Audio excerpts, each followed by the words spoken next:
आजच्या वक्त्या यांना मी अशी विनंती करतो की त्यांनी सावरकरावर आम्हाला सविस्तरपणे मार्गदर्शन करावं. बुद्धिदाता गणेश परमपूज्य डॉक्टर रामचंद्र पारनेरकर महाराज, परमपूज्य विष्णू महाराज, आणि आता मी खरंच सांगते तुम्हाला की मी जेव्हा इथं आले तेव्हा मी एवढे भारावून गेले की म्हणजे हेमंतरावजी यांचा फक्त माझा संवाद फोनवरून झाला होता आणि आम्ही फोनवरून बोलत असताना की असं ठरलं होतं की 26 तारखेला कार्यक्रम करायचा. मी म्हटलं आमच्याकडे 26 तारखेला कार्यक्रम आहे आणि त्यामुळं मला येणं जमणार. तर मला म्हणजे एवढ्या दुरून त्यांची जी आंतरिक तळमळ आहे ती तळमळ मला फोनवर दिसली. आणि मग तुम्हाला सांगा की म्हणजे आमच्याकडचा जो कार्यक्रम आहे तर तो कार्यक्रम झाला. मी त्या कार्यक्रमाला पण उपस्थित होते. आमचे पारवेकर काका, डॉक्टर श्रीपाद जानोरकर या सगळ्यांच्या समोर आमचे दुर्गेशजी परुळेकर यांचं सावरकरांच्या कवितेवरती व्याख्यान झालं. पण आनंदाची गोष्ट की मला शनिवारी हेमंतरावनी फोन केला, हेमंतजींनी, की ताई आपला कार्यक्रम आपण म्हणजे शिवरात्री आहे आणि आमच्या इकडं महादेवाचं मंदिर असल्यामुळं खूप यात्रा असते तर आपण नंतर. मी म्हटलं हरकत नाही, सोन्याहून पिवळं, कारण मला तोही कार्यक्रम मिळतो आणि हाही कार्यक्रम मिळतो. आणि म्हणून मग आजचा हा कार्यक्रम आपला इथं आपण घेत आहोत. आता सांगायचं म्हणजे जेव्हा मी आले त्यावेळेला आम्ही हेमंतरावजी आणि सुवर्णाताई यांच्या आणि त्याचबरोबर अंजली वगैरे खूप भारावून गेले. मी घरच्यासारखं एकदम अगदी फ्रेश वाटलं, मोकळं वाटलं. पण त्यानंतर जेव्हा आम्ही या सगळ्यांबरोबर मठामध्ये आले, महाराजांच्या दर्शनाला आले, मी तुम्हाला सांगते अक्षरशः माझ्या अंगावरती रोमांच उभे, केवढं तेज आहे. मी त्यांना म्हटलं सुद्धा की साक्षात भगवान शंकराला पाहिल्यासारखं मला वाटतंय. देवाची शपथ मी खोटं नाही सांगते, आता सुद्धा माझ्या अंगावरती रोमांच आलेला आहे की बापरे एवढ्या लहान वयात. मी म्हटलं मी तुम्हाला कोणती उपमा देऊ, तुम्हाला विवेकानंद म्हणू तर तुम्हाला भगवान शंकर म्हणू, काय म्हणू मी? अध्यात्म पण आहे आणि राष्ट्र पण, म्हणजे राष्ट्र आणि अध्यात्म हे दोन्ही तुमच्याकडे मुखेडला विरूपाक्ष महाराजांच्या रूपामध्ये इथं नांदायला लागलेलं आहे. आणि हे आपल्या म्हणजे भारतभूमीसाठी फक्त मुखेडकरांसाठी नाही, भाग्याची गोष्ट आहे. आणि आता डॉक्टर बोलले, पुंडे साहेब काय बोलणं ते किती व्यवस्थित पूर्ण सावरकर मी सांगायच्या आत त्यांनी मांडला, पण सगळ्या पूर्ण कव्हर केलं त्यांनी त्यांच्या 5 मिनिटाच्या भाषणामध्ये, 10 मिनिटाच्या सगळं सावरकरांना, आणि इतकं उत्कृष्टपणाने सांगितलं त्यांनी. त्याचबरोबर दीक्षित सर, अहो या वयामध्ये संचलन करतायत, किती अद्भुत गोष्ट आहे. आणि या सगळ्यांचं ऐकून मला ज्ञानेश्वरांच्या 2 ओळी सुचतात. तेने कारण मी बोलेन, बोली अरूपाचे रूप दाविन, अतिंद्रिये परिभोगविन इंद्रिया करवी. ही स्थिती आजच्या या व्यासपीठावर असलेल्या लोकांनी आपल्याला अनुभवायला लावलेली आहे. आज आता मुखेडचा माझा असा परिचय होता कारण आम्ही कंधारला राहत होतो. माझे वडील डेप्टी इंजिनियर होते, वायन कौसडीकर, आणि त्यांनी इथं म्हणजे रोजगार हमी योजनेचे जे काम आहेत, रोजगार हमी योजनेचे, तर त्या कामामध्ये पाझर तलावाचं काम केलेलं होतं. आणि इथं जो माझं त्यांच्याशी बोलणं झालं हेमंतरावशी, तर इथं जो पाझर तलाव आहे ताईबाई तांड्याचा, तर तो माझ्या वडिलांनी तो निर्माण केलेला आहे. आणि आम्ही तेव्हा मी 10वीला होते, पण आम्ही येतानाच मला आठवतं की ताईबाईने असं सांगितलं होतं की साहेबा तू पाणी पिशील तेव्हा आम्ही पिणार.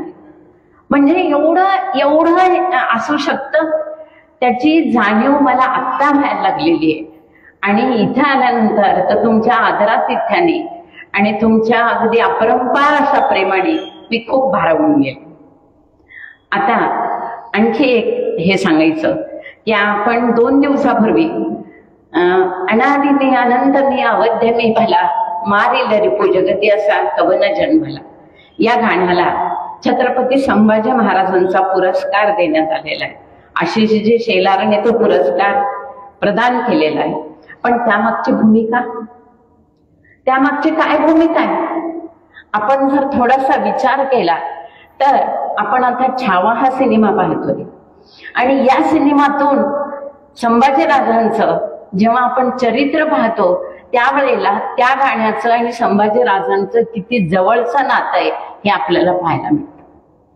कारण अनादिनी अनंत मी अवध्य मी भला हे संभाजीवरचंच गाणं आहे आणि जे सावरकरांनी लिहिलेले. आणि म्हणून आज आपण त्या गाण्याकडे वेगळ्या दृष्टिकोनातून बघतोय की खरोखर राजे संभाजी, छत्रपती संभाजी यांचा मृत्यू हा झालेला नाहीये. मृत्यू वाटू देत औरंगजेबाला, पण त्यांना तो अमर करून गेलेला आहे, त्यांना तो अजिंक्य करून गेलेला आहे, त्यांना तो अगदी म्हणजे कितीतरी कोटी पटीने उंच करून गेलेला आहे. आणि म्हणून त्यांचा वध करण्याचं समाधान त्या औरंगजेबाला लाभलेलं नसणार. आणि म्हणून या गाण्याची निर्मिती झाली आणि या गाण्याला पारितोषिक मिळालं. लोळजांचे लाख तुटावे जिथे माझी या शिरी अशी मी कर्मभूमी हो बरी. ज्वालामुखीच्या तोंडावरती बांधिले मी घर परीना डगमगते अंतर. असं ज्यांचं पूर्ण वैदिप्यमान असं जीवन होतं, ज्यांचा फक्त हिंदुत्व आणि स्वातंत्र्य हा जीवनाचा ध्यास आणि श्वास होता, त्या सावरकरांना आत्मार्पण दिनानिमित्त मी विनम्र अभिवादन करते. स्वातंत्र्यवीर विनायक दामोदर सावरकर यांचा जन्म नाशिक जिल्ह्यातील भगोरी या गावी झाला. तुम्हाला सर्वांना हे श्रुत आहे, सगळ्यांना माहिती आहे, त्यामुळे मी वेगळी माहिती सांगण्याची गरज नाही. पण ज्या वेळेला प्लेगची साथ आली होती, महाराष्ट्र प्लेगच्या साथीने गांजून गेलेला होता आणि त्यावेळेला रँड नावाचा माणूस इंग्रज हा आम्हा पुणेकरांवरती, आमच्या महाराष्ट्रावरती जुलूम करत होता, अमानुषपणाने छळ करत होता. गावच्या गाव ओस पडलेले होते. प्लेगची गाठ कुठंतरी काखेत आली की त्याला हद्दपार केलं जात होतं आणि मग त्याचा अमानुष छळ केला जात होता. हे सहन झालं नाही. टिळकांची लेखणी केसरीमधून वेगवेगळे लेख लिहिल्या जात होते. British rules crush to Indian people, सरकारचे डोके ठिकाणावर आहे का, अशा पद्धतीचे अग्रलेख टिळक केसरीतून लिहित होते. आणि त्यावेळेला त्यांच्या केसरीच्या कार्यालयामध्ये 2 तरुण आले आणि ते तरुण टिळकांना म्हणाले की टिळक, तुम्ही फक्त लेखणीने लिहिता, तुम्ही षंड आहात, तुमच्यात पुरुषत्व नाही. टिळक म्हणाले की ठीक आहे, मी षंड आहे, माझ्यात पुरुषत्व नाहीये, पण तुम्ही तर षंड नाहीयेत ना, मग रँड जिवंत कसा? आणि एवढं एकच वाक्य त्या 2 बंधूंना, चाफेकर बंधूंना पुरेसं झालं की मग रँड जिवंत कसा. आणि त्याच क्षणी त्या दोन्ही चाफेकर बंधूंनी मनामध्ये ठरवून टाकलं की आता रँडला जिवंत सोडायचं नाही आणि त्यांनी रँडचा वध केला. त्यावेळेला सावरकरांचं वय अवघं 12 वर्षाचं होतं. 28 मे 1883 ला जन्मलेले 1897 ला सावरकर अवघ्या 10-12 वर्षाचे असताना त्यांच्या मनामध्ये चाफेकर बंधूंचं, आणि ते रात्रभर तळमळत होते. दामोदर पंतांनी त्यांच्या वडिलांनी बघितलं सावरकर म्हणजे विनायक असं का करतोय. आणि मग तेव्हा विनायक बोलायला लागला की बाबा, केवढं क्रौर्य आहे ना, चाफेकरांना केवढा मोठा म्हणजे मृत्यूदंड दिलेला आहे इंग्रज सरकारने.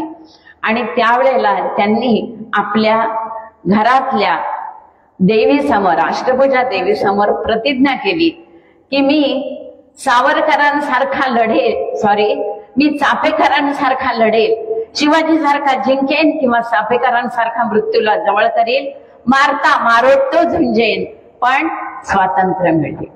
आणि ही जी प्रतिज्ञा आहे, या प्रतिज्ञेसाठीच सावरकर प्रयत्नरत राहिले होते. त्यांनी वयाच्या 12व्या वर्षी जय देव जय देव जय शिवराया ही आरती लिहिली. त्यांनी मित्रमेळा नावाचा एक म्हणजे एक सगळ्या मित्रांनी जमून, आणि त्या मित्रांमध्ये त्यांनी काय सांगायचं, काय बोलायचं, फक्त देश, दुसरा विषयच नाही, देश, हिंदुत्व. आणि त्यांच्या या विचाराने भारून सगळे मित्र हे नाशिकला जमत होते. सावरकर भगूरला होते, 4थी पर्यंत शिक्षण भगूरला झालं. नंतर ते नाशिकला शिवाजी हायस्कूलमध्ये आले आणि त्यावेळेला तिथं त्यांना एका वक्तृत्व स्पर्धेमध्ये कर्जतला बोलवलं. गेले सावरकर आणि त्या ठिकाणी सगळ्यांचे भाषण झाल्यानंतर सावरकरांचं नाव पुकारलं गेलं. सावरकरांनी आपल्या शैलीमध्ये तो विषय मांडला आणि त्यांना पहिलं बक्षीस जाहीर झालं. पण ते मध्ये परीक्षक हे काय म्हणले की ह्या मुलाचं वय इतकं कोवळं आहे की तो अशा पद्धतीचे विचार मांडू शकत नाही, आपण त्याला पहिलं पारितोषिक देऊ, पण एवढे हे त्याने कुठून तरी हे गोळाभरीच करून आणलंय आणि तो बोलतोय. त्यावेळेला सावरकर चिडले नाहीयेत, फक्त ते म्हणे की तुम्ही आता कुठलाही विषय द्या, मी तुम्हाला बोलतो, या विषयावर मी आताही बोलू शकतो, कोणताही विषय द्या. आणि म्हणून एक लक्षात ठेवा की ज्ञानेश्वरांनी जेव्हा ज्ञानेश्वरी लिहिली तेव्हा ती 16व्या वर्षाचे होते. मग ज्ञानेश्वरी खोटी आहे का? आणि त्यावेळेला त्यांनी त्या परीक्षकांना निरुत्त केलं होतं. म्हणजे असे हे सावरकर, यांच्यामध्ये कुठला गुण नव्हता असं नाही. ते कवी होते, उत्तम कवी होते, उत्तम लेखक होते, उत्तम आत्मचरित्रकार होते. सगळ्या गोष्टी सावरकरांच्या जर तुम्ही पाहिलं तर त्यांच्या म्हणजे वाणीतून, त्यांच्या शब्दातून सगळं संस्कृत बाहेर पडत होतं, संपूर्ण साहित्य बाहेर पडत होतं. आणि याला त्यांचे बालपणातले संस्कार हे कारणीभूत होते. दामोदर पंत आणि राधाबाई यांच्या आई आणि वडिलांचं नाव आहे. यांनी सगळ्यांनी जे संस्कार दिले या 3 लेकरांना की जे देशासाठीच प्रेरित होते. पहिला बाबाराव सावरकर म्हणजे गणेश सावरकर, दुसरा तात्या म्हणजे विनायक सावरकर, आणि तिसरा बाळ सावरकर म्हणजे नारायण सावरकर, आणि मुलगी मैना. पण या सगळ्यांचा जो काही आहे तर तो फक्त आणि फक्त स्वातंत्र्य एवढाच ध्यास होता. आणि त्यानंतर मित्रमेळ्याची स्थापना झाली. त्यानंतर सावरकर 10वी पास झाल्यानंतर ते 11वी साठी पुण्याला आले, म्हणजे महाविद्यालयात शिक्षणात. आणि तिथं शिवरामपंत परांजपे आणि लोकमान्य टिळक यांची जेव्हा भेट झाली त्यावेळेला टिळकांनी पाहिलं की ओजस्वी हिरा आहे, याला पैलू पडणं, याला घडवणं हे आपलं काम आहे. कारण याच्या मनामध्ये स्वातंत्र्याचे वारे वाहतात, ओजस्वीता आहे, स्वातंत्र्याबद्दल तळमळ आहे, फक्त आता आपल्याला त्याला पुढे न्यावं लागेल. आणि त्यावेळेला सावरकरांनी दसऱ्याचा दिवस आणि विदेशी कपड्यांची होळी केली. सावरकर त्यांचे मित्र अभिनव म्हणजे याच्यामधले अभिनव भारत मेळाव्यातले, आणि त्यावेळेला टिळक आणि परांजपे हे दोघं सुद्धा तिथं त्यांच्या याच्यामध्ये उपस्थित होते. ही विदेशी कापडाची होळी इंग्रजांना म्हणजे पटलेली नसणार, कारण पटलीच नव्हती. आणि तेव्हापासून विनायक दामोदर सावरकर हे इंग्रजांच्या मनामध्ये कायमचे ठसत होते. कारण जेव्हा 1906 मध्ये सावरकरांना उच्च शिक्षणासाठी लंडनला पाठवण्याचा निर्धार लोकमान्य टिळक आणि शिवरामपंत परांजपे यांनी पंडित श्यामजी कृष्ण वर्मा यांच्याजवळ बोलून दाखवला. आणि शिवाजी महाराजांच्या नावाने जी स्कॉलरशिप मिळत होती उच्च शिक्षणासाठी ती देण्याचा त्यांचा निर्धार त्यांनी पक्का केला आणि सावरकर लंडनला गेले. तर लंडनला जाताना पार्शिया बेटूतून जाताना बघा तुम्ही आता हे का की ज्या वेळेला त्यांना 2 जूनला निघाले आणि ते 27 जुलै 2006 पोचले तिथे लंडनला.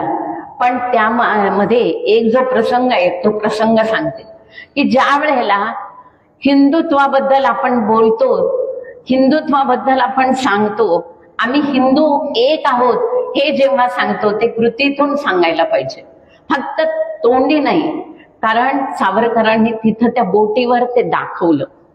हरनाम सिंग नावाचा एक शीख होता आणि त्या शिखाला ते डेकवर गेल्यानंतर त्याची हेटाळणी करण्यात आली होती.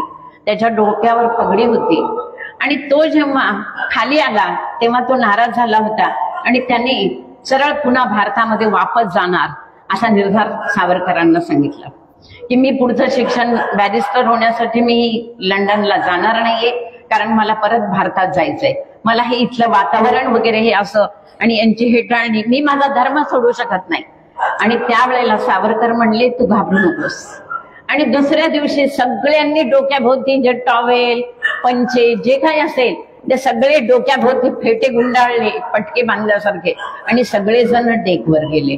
आणि त्यावेळेला त्यांनी इंग्रजीमध्ये त्यांना सांगितलं, या फ्रेंच वगैरे जे लोक होते, रशियन जे कुठले म्हणजे परकीय लोक होते, त्यांना सांगितलं की ही आमच्या हिंदुस्थानचा धर्म आहे आणि आम्ही धर्माप्रमाणे आचरण करतो. एक माणूस जर लढत असेल तर त्याला बाकीच्या लोकांपुढे तो नामोहरम होतो, पण जेव्हा त्याच्याबरोबर अनंत लोक असतात त्यावेळेला त्याचा कसा विजय होतो ते हरिनाम सिंग. आणि हाच हरिनाम सिंग हा सावरकरांबरोबर त्यांच्या पुढच्या चळवळीमध्ये कायमस्वरूपी राहिला.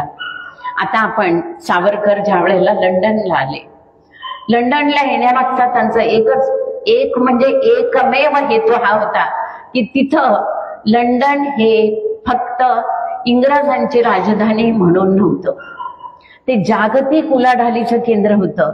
जागतिक राजकीय क्षेत्र किंवा राजकीय लोक तिथे येत असत, त्यांच्या विचारांची देवाणघेवाण चालत असे. आणि सावरकरांना आपल्या भारताचं स्वातंत्र्य हे इंग्रजा आम्हाला देत नाहीत हे परकीयांपर्यंत पोचवायचं होतं. हे लोकांना सांगायचं होतं, जर्मन रशियन या सगळ्या लोकांना आमच्यावर काय अत्याचार होतो, आम्हाला का स्वातंत्र्य मिळत नाहीये, हे सगळं सांगण्यासाठी सावरकर तिथं गेलेले होते. आणि दुसरा त्यांचा उद्देश होता की तिथं राहून आपल्याला अभिनव भारताची चळवळ सुरू करता आली पाहिजे. इंग्लंडमध्ये राहून लंडनमध्ये राहून त्यांनी 5 वर्ष काढले लंडनमध्ये. आणि त्या लंडनमध्ये त्यांनी इंडिया हाऊस म्हणजे भारत भवनामध्ये त्यांनी काढलेत, भारत भवनामध्ये राहिलेत. पण फक्त चळवळी आणि तिथं लिखाण करायचं आणि ते इंग्लंडचं बातमीपत्र भारतामध्ये पाठवायचं. आणि ते भारतामध्ये पाठवलेलं बातमीपत्र हे भारतामध्ये प्रसिद्ध व्हायचं. कुणाच्या विरोधात? इंग्रजांच्या विरोधात. कुणी लिहिलेलं? सावरकरांनी लिहिलेलं.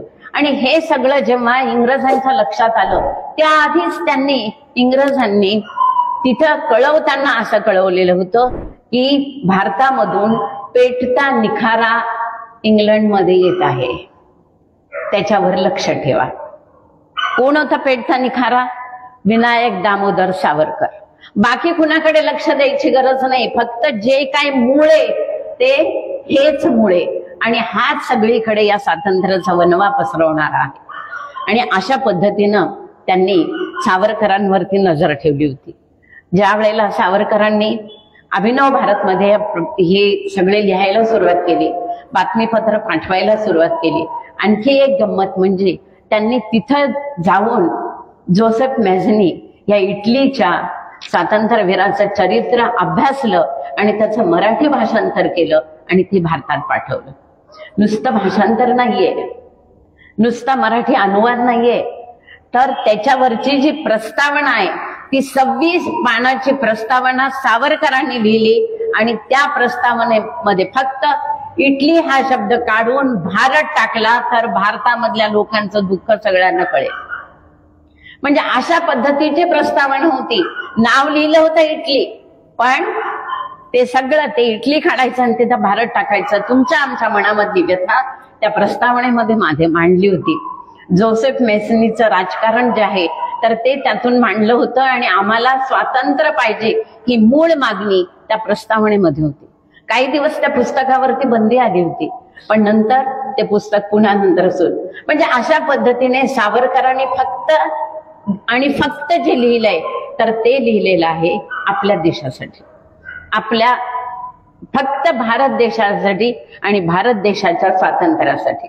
या पलीकडे त्यांनी कुठल्याही पद्धतीचं लिखाण केलेलं नाही.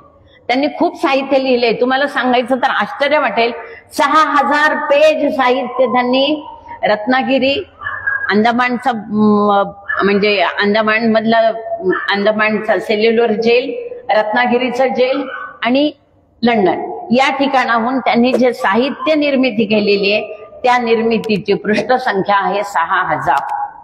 आणि अशा एवढी आणि त्याच्यामध्ये दुसरा कुठलाच विषय नाही, फक्त स्वातंत्र्य आणि त्या स्वातंत्र्याच्या अनुषंगाने. नाटकही लिहिली ती त्याच धर्तीवर, काव्य लिहिलं ते त्याच धर्तीवर, काहीही असू देत ते त्याच धर्तीवर. आता जे गाणं गायलेलं आहे जयोस्तु ते श्री मोहन मंगले, वयाच्या 20व्या वर्षी सावरकरांनी हे गाणं गायलंय. म्हणजे हे गाणं लिहिलंय की त्यावेळेला पुण्याला कॉलेजमध्ये असताना, आणि ते त्यांनी तिथं एक जे आर्यन विकली नावाचं एक साप्ताहिक सुरू केलं होतं आणि सावरकरांनी लिहायचं आणि त्या साप्ताहिकात प्रसिद्ध व्हायचं, लिहायचं ते प्रसिद्ध व्हायचं. हे पुन्हा लंडनला गेल्यानंतर सुद्धा अभिनव भारतमध्ये इंडिया हाऊसमध्ये त्यांनी लिहायचं आणि ते भारतात पाठवायचं, भारतात प्रसिद्ध व्हायचं आणि ते लंडनचे बातमीपत्र किंवा लंडन मधलं हे सगळं. आणि या सगळ्याला इंग्रज सरकार जेरीला आलं होतं. आणि आणखी एक दुसरा उद्देश होता सावरकरांचा, तो म्हणजे की त्यांनी बॉम्ब बनवण्याची कला ही पॅरिसमध्ये जाऊन शिकली. लक्षात घ्या तुम्ही, बॉम्ब बनवणे, आपल्याकडे बॉम्ब बनवला जात नव्हता, त्यांनी पॅरिसमध्ये जाऊन तो बॉम्ब कसा बनवतात हे शिकलं. आणि त्या बॉम्बनी मदनलाल धिंगराणी कर्जन वाहिलीवरती, म्हणजे त्या बॉम्बनी आधी पहिले कलकत्त्याला तो बॉम्ब टाकला गेला आणि नंतर भारतामध्ये म्हणजे बंदुकी बनवायचा, बंदुकी पाठवणं हे सावरकरांनी केलं. आणि मदनलाल धिंगराणी कर्जन वाहिलीचा वध केला. नंतर अनंत काणेरे यांनी जॅक्सनचा वध केला. काय नाही, बस त्यांना जायचंय, डॉक्टर साहेब आहेत ते, त्यांना पेशंट असतात, इमर्जन्सी कॉल आहे. धन्यवाद बरं का डॉक्टर साहेब, तुम्ही एवढा वेळ काढला. आणि मग कर्जन वाहिलीचा आणि जॅक्सनचा या वधाच्या गुन्ह्यामध्ये हे लंडन मधून पाठवल्या गेलेल्या बंदुका आहेत, लंडन मधून कसा बॉम्ब तयार करायचा हे शिकवल्या गेलेलं आहे. आणि याचे मूळ सूत्रधार विनायक दामोदर सावरकर आहेत.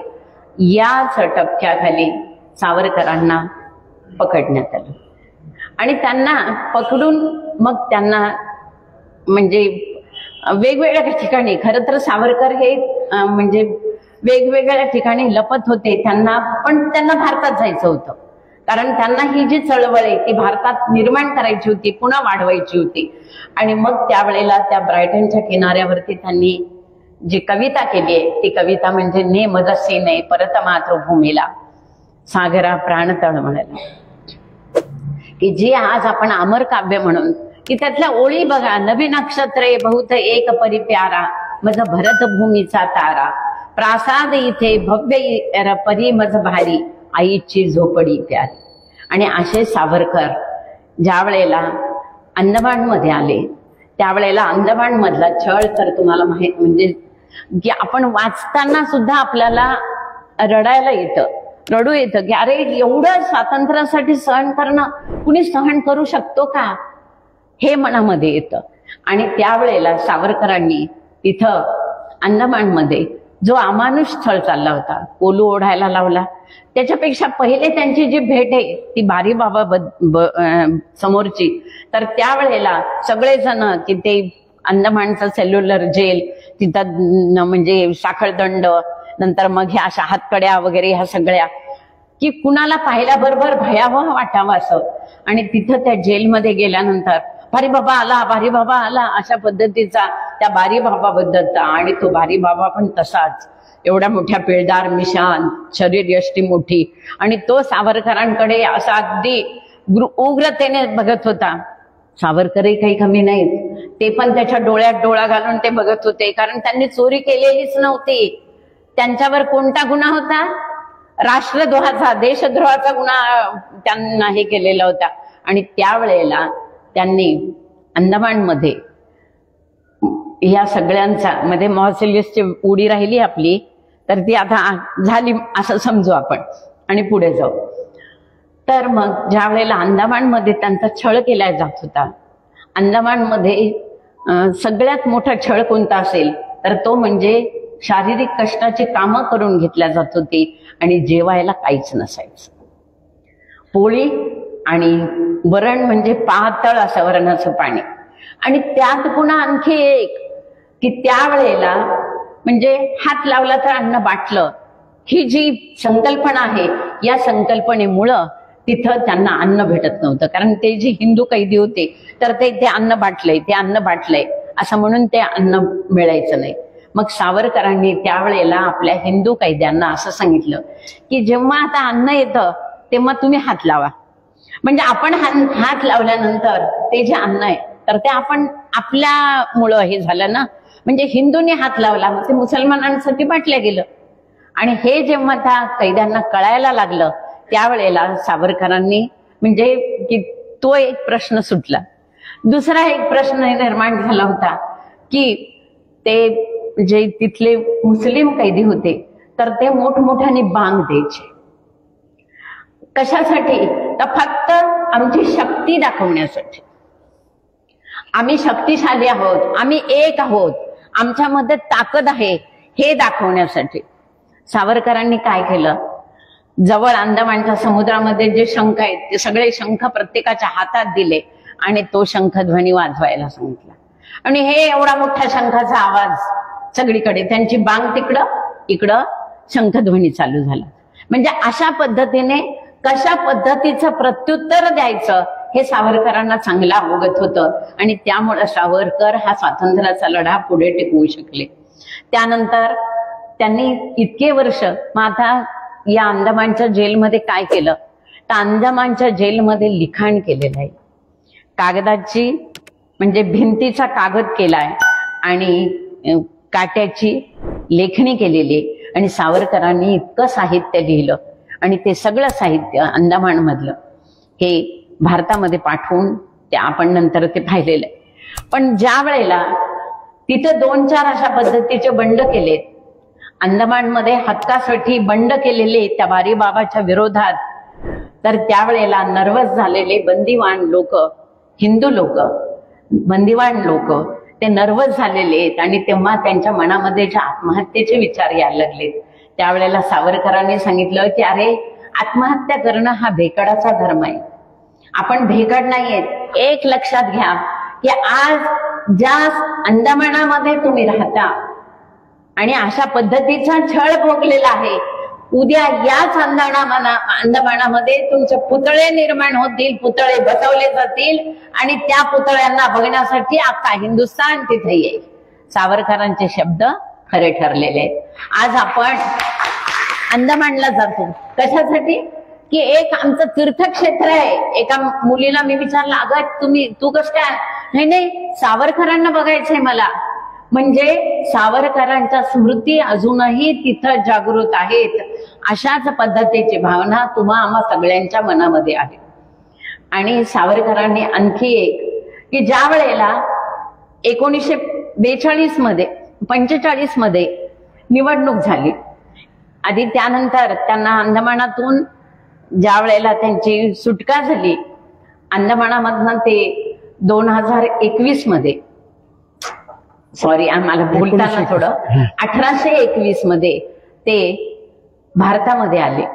आणि भारतामध्ये येत असताना अंदमानामधनं त्यांना रत्नागिरीला पाठवलं, स्थानबद्ध करण्यात आलं. आणि तिथं सावरकरांना सूचना सांगितली होती की तुम्ही राजकारणात भाग घेणार नाही आणि तुम्ही तुम्ही रत्नागिरीला स्थानबद्ध राहताल, याच अटीवर आम्ही तुम्हाला रत्नागिरीला पाठवतो. 1937 ते 1947 पर्यंत, 21 ते 37 आणि 37 ते 47 पर्यंत अशा पद्धतीने सावरकरांना रत्नागिरीलाच स्थानबद्ध राहावं लागलं. मग त्यांनी तिथं काय काम केलं? मी हे मुद्दाम त्रोटक घेते कारण सावरकरांचं चरित्र सांगणं म्हणजे सूर्याला काडवातीने ओवाळण्यासारखं. ते एवढ्या एखाद्या तासामध्ये होणारं नाहीये. आणि म्हणून तर रत्नागिरीला त्यांनी काय केलं, रत्नागिरीला त्यांनी भारतामध्ये असलेला हा जातीवाद जो आहे तो संपवण्याचा प्रयत्न केला, की ज्याच्यामध्ये की आपण सगळे होरपळून गेलो होतो. स्पृश्य अस्पृश्य, हा या जातीचा तो त्या जातीचा. आणि सावरकरांनी मग अस्पृश्य आणि स्पृश्य हा भेद नष्ट करण्यासाठी पतित पावन मंदिराला खुलं केलं. अस्पृश्य आणि स्पृश्यांच्या पंक्ती बसवल्या, त्यांना वेगवेगळ्या पद्धतीचं शिक्षण दिलं, त्यांना शिकवलं, त्यांना मराठी भाषा शिकवली, त्यांना सगळ्या भाषा शिकवल्या, विद्या शिकवल्या. आणि हे करण्याचं काम त्यांनी सगळ्यात मोठं काम कोणतं तर ते रत्नागिरीला केलेलं आहे, की ज्या वेळेला ते स्थानबद्ध होते की त्यांना रत्नागिरी सोडता येत नव्हती, त्यावेळेला सावरकरांनी हे काम केले. आणि त्यावेळेला सावरकरांनी एक मंत्र दिला. कोणता तर त्यांनी सांगितलं होतं की आम्ही सगळे हिंदू एक आहोत. मग एक कसे तर सिंधू सिंधू पर्यंत यस्य भारत भूमिका पितृभू पुण्यभू, ही बरोबर आहे. पितृभू पुण्यभू यस्य मम देवता, असं जे काही आहे ते. तर त्यामध्ये की ज्या म्हणजे मग हिंदू कोण की जे राम आणि लक्ष्मणाला मानतात, ज्याची पितृभू आणि पुण्यभू म्हणजे ज्यांच्या वडिलांची ही भूमी आहे, ज्यांच्या धर्माची ही भूमी आहे, ज्यांच्या देवतांची ही भूमी आहे, ज्यांच्या जातीची ही भूमी आहे, ज्यांच्या पंथाची ही भूमी आहे, हे जे मानायला तयार आहेत ते सगळे हिंदू. एवढी व्यापक अशा पद्धतीची व्याख्या हिंदूंची केलेली होती. आणि ही सावरकरांनी सगळ्यांपर्यंत पोचवली होती, की सगळ्यांना सांगितलं होतं की तो महादेव तो पिता तुम्ही आम्ही, म्हणजे या गोष्टी. आणि हे सांगितलं होतं की एकची देश हा आमुचा सकलांचा, एकची छंद जीवाला कवणाचा, एकची धर्म हा आपुला सगळ्यांचा, ही हिंदू जातीची गंगा आम्ही तिचे सकल बिंदू, तुम्ही आम्ही हिंदू हिंदू सकल बिंदू सकल बंधू. आणि हे सगळं सावरकरांनी प्रत्येकाच्या मनामध्ये पोचवलं होतं, रुजवलं होतं. आणि म्हणून विनायक दामोदर सावरकर यांना प्र के आत्रे, आचार्य प्र के आत्रे यांनी स्वातंत्र्यवीर ही पदवी दिली होती, त्यांना स्वातंत्र्यवीर म्हणून. आणि मग ह्या सगळ्या गोष्टी करता करता 1945ला सार्वत्रिक निवडणुका इंग्रजांनी जाहीर केल्या. आणि त्या निवडणुकीमध्ये हिंदू महासभा सावरकरांनी लढवण्याचं ठरवलं. आणि त्यावेळेला काँग्रेसनी एक जाहीरनामा काढला. आणि त्या जाहीरनाम्यामध्ये की आम्ही भारताचे तुकडे होऊ देणार नाहीत. महात्मा गांधींनी छाती ठोकपणाने सांगितलं, माझ्या देहाचे तुकडे झाले तरी चालतील, पण मी हिंदुस्थानचे तुकडे होऊ देणार नाही. आणि काँग्रेसने निवडणूक जिंकली. कशामुळं? या वाक्यामुळं. आणि नंतर काँग्रेसने विश्वासघात केला आणि भारताची फाळणी झाली. पाकिस्तान 15 ऑगस्ट 1947ला बॅरिस्टर जिन्नांनी पाकिस्तानचा तुकडा घेतला आणि आम्हाला स्वातंत्र्य मिळालं. पण एका डोळ्यात आसू आणि एका डोळ्यामध्ये हसू. आणि त्याच वेळेला सावरकर आणि बाबासाहेब आंबेडकर या दोघांनी सरदार वल्लभभाई पटेल यांना पत्र पाठवून सांगितलं होतं की फाळणी झालीये ठीक आहे, पण तिकडचे हिंदू जर आमच्या हिंदुस्थानमध्ये येत असतील तर इकडचे पाकिस्तान म्हणजे मुस्लिम लोक तिकडे पाठवा. किती बरोबर होतं बघा बरं तुम्ही. आज आपल्याला याची जाणीव होते की खरंच सावरकरांचं किती चांगलं होतं, केवढा मोठा त्यांनी तो. आणि डॉक्टर बाबासाहेब आंबेडकर सुद्धा याच मताला पोचलेले होते की हिंदू जर भारतामध्ये येत असेल तर भारतामधला मुस्लिम हा तिकडे जायला पाहिजे. त्यांना स्वतंत्र देश दिलेला आहे.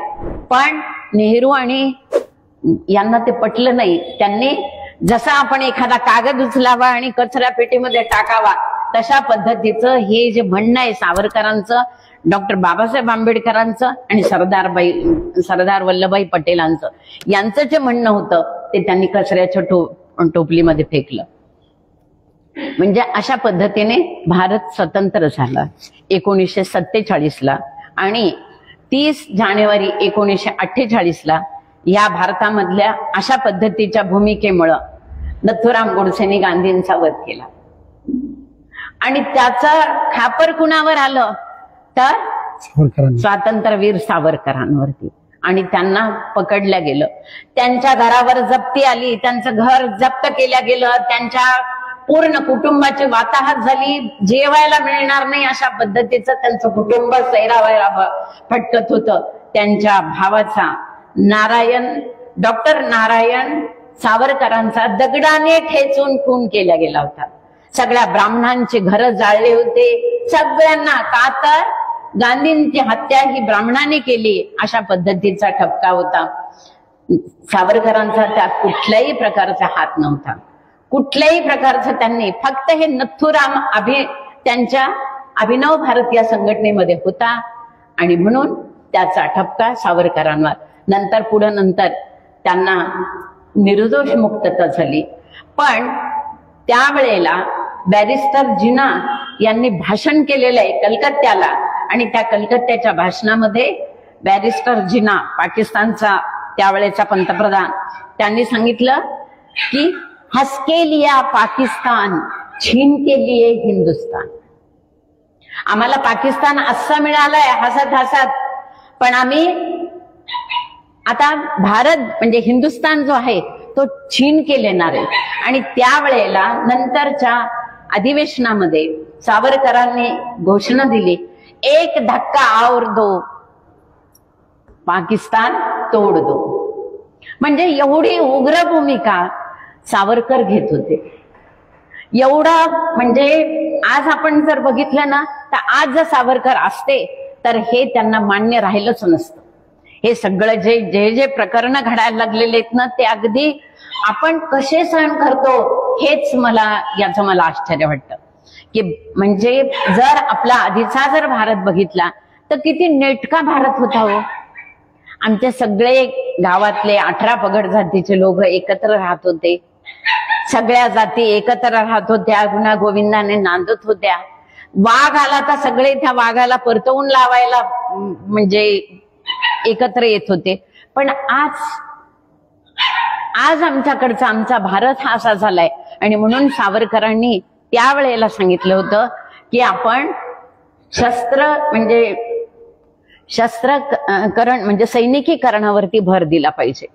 आणि त्यावेळेला त्यांनी एक दोन ओळी सांगितलेल्या आहेत की शस्त्र का बाळगायचं, तर शस्त्र पाप ना स्वयेची, शस्त्र पुण्य ना स्वये, इष्टता अनिष्टता हेतूनीच येत असे. म्हणजे त्याच हेतूनीच ये. स्वधर्म आणि स्वदेश रक्षण्यास आत्मवंचना नव्या पिढीस देऊ समग्र युद्ध शिक्षणा. आणि त्यांचं म्हणणं आज पण आपण पाळायला पाहिजे. आज पण त्यावरच आपण लक्ष द्यायला पाहिजे की फक्त माझं घर आणि माझं गाव किंवा माझं घर बस झालं, माझं कुटुंब माझं घर सुरक्षित आहे खूप झालं. नाही, माझा देश सुरक्षित राहायला पाहिजे, माझा गाव सुरक्षित राहायला पाहिजे, माझ्या हिंदू जनता सुरक्षित राहिली पाहिजे. याकडे जर आपण लक्ष दिलं आणि सैनिकीकरण वाढवलं, सैनिकामध्ये जाण्याचं किंवा शस्त्र बाळगून जर आपण आपलं संरक्षण आणि आपल्या देशाचं संरक्षण करण्यासाठी जर आपण सज्ज झालो तर सगळ्यात मोठा सावरकरांच्या विचारांचा हा विजय झालेला असेल. मराठी भाषेला शुद्धीकरणाचं काम त्यांनी केलेलं आहे. मराठी भाषा आताच त्यांनी सांगितलं होतं दीक्षित सरांनी की त्यांनी तिथल्या पाट्या बदलल्या. सावरकरांना इंग्रजालेले लोक आवडत नव्हते. एकदा सावरकर आणि टिळक हे कचेरीमध्ये बसलेले होते, टिळकांच्या कचेरीमध्ये, आणि तिथं एक इंग्रज आलेला माणूस आला आणि त्यांनी सांगितलं की टिळक काय माहिती का की मला खूप लिहावंसं वाटतं पण मराठीमध्ये ना शब्दसंपत्ती फार कमी आहे हो. आणि त्यामुळं मला टिळकांनी सावरकरांकडे बघितलं आणि त्यांनी सांगितलं की विनायका तू सांग बरं यांना. आणि तेव्हा पुन्हा विनायकाने तेच उत्तर दिलं की आज 700 वर्षापूर्वी ज्ञानेश्वरी लिहिताना ज्ञानेश्वरांना मराठी शब्दसंपत्ती कुठेही कमी पडलेली नाही. तुम्हाला कशी कमी पडतीये? आज आपण बघतो की मराठी शाळेमधली संख्या खूप कमी झालेली आहे आणि सगळ्या इंग्रजी शाळा भरलेल्या आहेत की ज्या शाळेमधनं कुठल्या धर्माचं शिक्षण नाही, कुठल्या देवतेचं स्मरण नाही, कुठं काहीच नाही, आणि ते शिक्षण आम्ही आमच्या पाल्यांना देतो.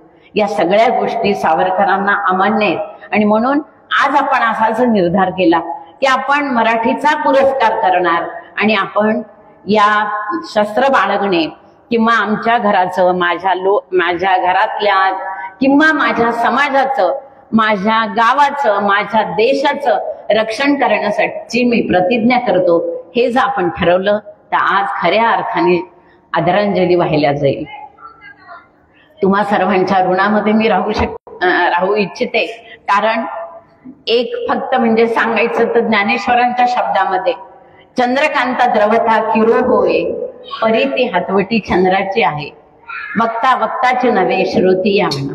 या तुम्ही सगळ्यांनी माझं हे जे 2-4 शब्द ते ऐकून घेतले आणि शांतपणाने मला म्हणजे तुमच्यामुळं मी बोलू शकले हा माझा दृढ विश्वास आहे. एवढं बोलून मी माझे 2 शब्द संपवते. राष्ट्रासाठी राहिलास तू मृत्यूच्याही दारी निर्भय, राष्ट्रासाठी राहिलास तू मृत्यूच्याही दारी निर्भय, म्हणून झुकतो माझा माथा, जय मृत्युंजय, जय मृत्युंजय. धन्यवाद.